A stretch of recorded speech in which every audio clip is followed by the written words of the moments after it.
Progres pemekaran Teluk Dalam, Banda Besar menunggu ketukan palu DPRD.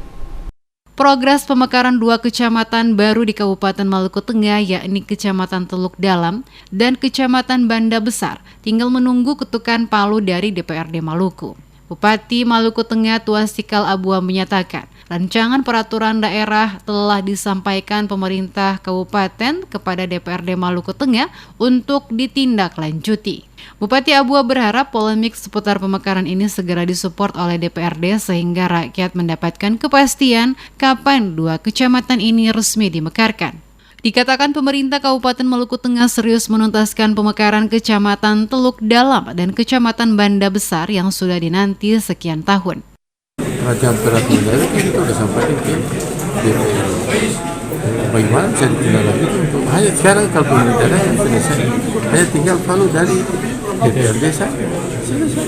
Kalau kita sudah tidak ada kendala untuk dari pemerintah daerah, tidak ada kendala. Yang ada tinggal DPRD ketua palu saja. Nah, itu teknisnya di sini kita tahu karena bagaimana itu sudah juga dan sudah selesai. Diketahui pemekaran Kecamatan Teluk Dalam dan Banda Besar berproses sejak tahun 2015 lalu. Bahkan Agustus 2019, DPRD Kabupaten Maluku Tengah mengesahkan rancangan peraturan daerah pemekaran dua kecamatan tersebut. Persetujuan Tranperda ditetapkan dalam rapat paripurna di Kota Masohi, Kamis 22 Agustus 2019.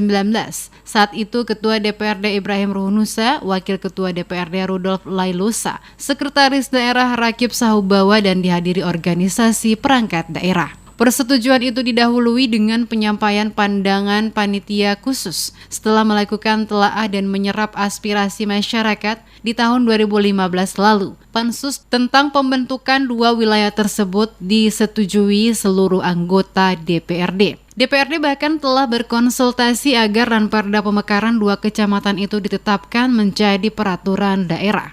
Bahkan Gubernur Maluku Murad Ismail pun katanya mendukung pembentukan Kecamatan Teluk Dalam dan Banda Besar.